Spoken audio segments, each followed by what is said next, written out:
ವಾಣಿಜ್ಯ ನಗರಿ ಹುಬ್ಬಳ್ಳಿಯಲ್ಲಿ ಸ್ಮಾರ್ಟ್ ಸಿಟಿ ಫ್ಲೈಓವರ್ ಕಾಮಗಾರಿ ಆರಂಭವಾಗಿದ್ದೇ ತಡ ಜನಸಾಮಾನ್ಯರು ಸಾಕಷ್ಟು ತೊಂದರೆಯನ್ನ ಅನುಭವಿಸುತ್ತಿದ್ದಾರೆ. ಹೀಗಿರುವಾಗ ಹುಬ್ಬಳ್ಳಿಯ ಆಟೋ ಚಾಲಕರು ಇದೀಗ ಮತ್ತೊಂದು ಸಮಸ್ಯೆ ಅನುಭವಿಸುವಂತಾಗಿದೆ.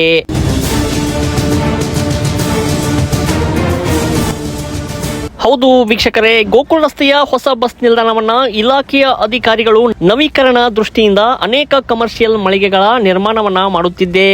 ಇದಕ್ಕೂ ಮುನ್ನ ಆಟೋ ಚಾಲಕರಿಗೆ ಸಭೆ ನಡೆಸಿ ಕೆಲವೊಂದು ಭರವಸೆಯನ್ನ ನೀಡಿತ್ತು. ನಿಮಗೆ ಪ್ರತ್ಯೇಕ ಆಟೋ ನಿಲ್ದಾಣವನ್ನ ಮಾಡಿಕೊಳ್ಳಲಾಗುವುದು ಎಂದು ಭರವಸೆಯನ್ನ ನೀಡಿ ಅವರಿಗೆ ಸಮಾಧಾನವನ್ನ ಕೂಡ ಮಾಡಿದ್ದರು. ಹೀಗಾಗಿ ಕಾಮಗಾರಿಗೆ ಸಹಕಾರ ನೀಡಬೇಕೆಂದು ತಿಳಿಸಿದ್ದರು. ಅದರಂತೆ ಆಟೋ ಚಾಲಕರು ಅಧಿಕಾರಿಗಳ ಮಾತಿಗೆ ಬೆಲೆ ಕೊಟ್ಟು ನಿಲ್ದಾಣದ ಹೊರಗಡೆ ನಿಂತು ಪ್ರಯಾಣಿಕರಿಗೆ ಸೇವೆಯನ್ನ ನೀಡುತ್ತಿದ್ದಾರೆ. ಇದೀಗ ಕಾಮಗಾರಿ ಒಂದು ಹಂತಕ್ಕೆ ತಲುಪಿದರೂ ಸಹಿತ ಆಟೋ ಚಾಲಕರಿಗೆ ಆಟೋ ಸ್ಟ್ಯಾಂಡ್ ನಿರ್ಮಾಣ ಮಾಡಿಲ್ಲ. ಇದೀಗ ಆಟೋ ಚಾಲಕರು ಮತ್ತು NWKRTC ಅಧಿಕಾರಿಗಳ ನಡುವೆ ತಿಕ್ಕಾಟಕ್ಕೆ ಕಾರಣವಾಗಿದೆ. ಅದರಂತೆ ಇಂದು ಆಟೋ ಚಾಲಕರು ಪ್ರತಿಭಟನೆಯನ್ನು ನಡೆಸಿ ಅಧಿಕಾರಿಗಳು ತಮಗೆ ಹೇಳಿದಂತೆ ಪ್ರತ್ಯೇಕ ಆಟೋ ಸ್ಟ್ಯಾಂಡ್ ನಿರ್ಮಿಸಿ ನಮಗೆ ಅನುಕೂಲ ಮಾಡಿಕೊಡಬೇಕೆಂದು ಆಗ್ರಹಿಸಿದ್ದಾರೆ. ದಿವಂಗತ ಲಕ್ಷ್ಮಣ ಹಿರೇಕು ಆಟೋ ಚಾಲಕ ಸಂಘದ ಹನುಮಂತ ಪವಾಡಿ ಮಾತಾಡೋದು. ಏನಪ್ಪ ಅಂತ ಹೇಳಿದ್ರೆ, ನಮ್ಮ SR ಮೊಮ್ಮೆ ಸರ್ ಫಸ್ಟ್ ಸ್ಟಾರ್ಟಿಂಗ್ ರೀ ಹೊಸ ಬಸ್ ಸ್ಟ್ಯಾಂಡ್ ಆದಾಗ ಅವರೇ ಇಲ್ಲಿ ಬಂದು ಸರ್ ಓಪನಿಂಗ್ ಮಾಡಿದ್ರೆ ಅದ ಓಪನಿಂಗ್ ಒಟ್ಟು ಇಲ್ಲಿ ಸ್ಟ್ಯಾಂಡ್ ಸರ್ ಓಪನಿಂಗ್ ಮಾಡಿದ್ರೆ ಅಲ್ದ್ರೆ ಸರ್ ಇದು ಮತ್ತು ಏನಂತ ಸರ್ ಒಟ್ಟು ನಮ್ಮ ಸ್ಟ್ಯಾಂಡ್ ಆ ಕಡೆ ಇತ್ತು ರೀ. ಅಲ್ಲಿದ್ದಾಗ ಏನಾಯ್ತಂದ್ರೆ ಇಲ್ರಿ ಇಲ್ಲಿ ನಾವು ಸಿಗ್ರಿದು ಇಲ್ಲಿ ಡಿಪೋ ಹಾಕೈತಿ ಮತ್ತು ನಿಮ್ಗೆ ಸ್ಟ್ಯಾಂಡ್ ನಾವು ಇಲ್ಲಿ ಕೊಡ್ತೇವೆ ಅಂದ್ರಿ ಎಲ್ಲರೂ ಸೆಂಟ್ರೆ. ಆಯ್ತು ರೀ ಸರ್ ನಮಗೆ ಅಲ್ಲಿ ಆಗ್ತಂದ್ರಿ. ಆಯ್ತು ನಾವು ಎಷ್ಟು ಚಂದ ಸರ್ ಹೊಂಟೀವಿ ಸರ್ ಇಲ್ಲ ಅಂತಲ್ರಿ.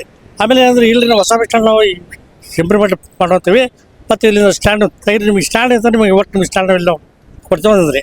ಆಯ್ತು ರೀ ಸರ್ ಒಟ್ಟು ಮಾಡಿದ್ವಿ ಸರ್. ಇವತ್ತಿಗೆ ಸರ್ ಎಲ್ಲ ಆಗಿ ಸರ್ ಓಕೆ ಆಗಿತ್ತು ರೀ. ಏನಂದ್ರೆ ಒಟ್ಟು ಬಂದು ಯಾರು ಕೇಳಿದ್ರೆ ಸಂಬಂಧ ಇಲ್ಲ, ಎಲ್ಲಿ ಹೋಗ್ರಿ ಅಲ್ಲಿ ಹೋಗ್ರಿ ಈ ಕಡೆ ಹೋಗ್ರಿ ಅದು ಮತ್ತೆ ಹೋಗಿ ಸರ್. ನಮ್ಮ ಇವರು KSRTC ಅಧ್ಯಕ್ಷರಿದ್ದರು ನಮ್ಮ ಇವ್ರು ಕಾಗಿಸ್ತಾರೆ ಸರ್ ಅವ್ರಿಗೆ ಹೋಗಿ ಸರ್ ಮನವಿ ಸರ್ ಕೊಟ್ಟು ಅವರು ಸರ ಎರಡು ಸರ ಮಾತಾಡಿದ್ದಾರೆ. ಏನಂತ ನೋಡಪ್ಪ ನಾವು ಆಟೋ ಚಾಲಕರೇ ಅನ್ನ ಮಾಡಕ್ಕೆ ಹೋಗ್ಬೇಡ್ರಿ, ಅವ್ರಿಗೆ ಮಾತ್ರ ಏನೈತಲ್ಲ ಅವರು ದಿನೈತಿ 20 ತಾಸು ಒಟ್ಟು ಹೆಂಗೆ ನೀವು ಸರ್ವಿಸ್ ಕೊಡ್ತಾರಲ್ಲ ಬಸ್ ಅಲ್ಲ ಅವರು ಹಂಗೆ ಇರ್ತಾರೆ.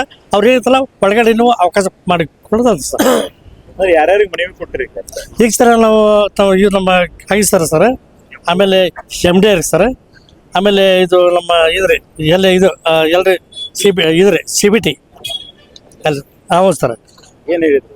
ಹೇಳಿ ಸರ್ ಆಯ್ತು ರೀ ನಿಮಗೆ ಏನು ನೀವು ಒಳಗಡೆ ನಿಮಗೆ ನೀವು ಅವಾಗಿದ್ದಾಗ ಒಟ್ಟು ನೀವು ಸ್ಟ್ಯಾಂಡ್ ಇದು ಹೊಸ ಬಸ್ ಸ್ಟ್ಯಾಂಡ್ ಆದಾಗಿಂದ ನೀವು ಇದ್ದೀರಿ ಅಂದಾಗ ಆಯ್ತು ಒಟ್ಟು ನಿಮಗೆ ನಾವು ಒಳಗಡೆ ಅಲಾವ್ ನಿಮಗೆ ಕೊಡೋದು ಅಂತ ಸರ್. ಹುಬ್ಬಳ್ಳಿಯ ಪ್ರತಿಷ್ಠಿತ ಕೇಂದ್ರ ಬಸ್ ನಿಲ್ದಾಣದಲ್ಲಿ ಸುಮಾರು ವರ್ಷಗಳಿಂದ ಸಾವಿರಾರು ಆಟೋ ಚಾಲಕರು ದುಡಿಮೆನೆ ನಂಬಿ ಬದುಕುತ್ತಿರುವ ಆಟೋ ಚಾಲಕರು ಇವತ್ತು ಬಹಳ ಕಷ್ಟಕರವಾಗಿ ಜೀವನ ಮಾಡ್ತಾ ಇದ್ದಾರೆ.